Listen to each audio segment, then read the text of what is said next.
I think it's an important moment where we can try to think about what has been achieved and more importantly, the perspectives, the challenges going forward. Can I say I think there's always two ways of looking at this, the situation, looking at the glass half empty or half full. Half empty, there are many reasons to think that we are still in a world with some dangers, some uncertainty, in particular from a geopolitical point of view, and with a difficulty to predict the outcome. It's also a world where you can feel that on the markets, everybody see the result of the huge amount of liquidity which has been put by central banks with high valuations, with always the potential corrections, while at the same time, the level of volatility is at historically low levels. May I say, of course, I could add on the list the uncertainty around the Brexit negotiations, which, of course, could probably impact our sector particularly. But at the same time, and I'd like us today to perhaps see the glass half full, and at least when you compare with last year, it's always good to compare with last year, there has been a lot of progress made, in particular, may I say, I think, in the Eurozone and in Europe. Let's just go back last year. There was a lot of political uncertainty, nervousness regarding the elections to come. There were still, I would say, some key question marks on the banking sector. Can I say that we were also trying to explain the potential consequences of the negotiations around Basel IV to governments, public authorities. And when I look now, today, first of all, I see much more, at least, visibility on the political side, but beyond this, certainly overall much more commitment to further build Europe, and in particular the Eurozone.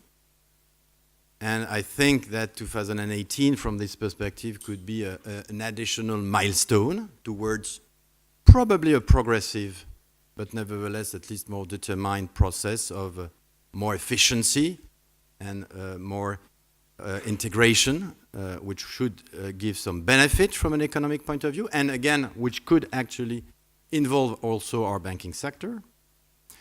Can I mention that there is probably also much less concern about the European banking sector with the capacity in practice to deal with the few perhaps remaining situations which were more difficult.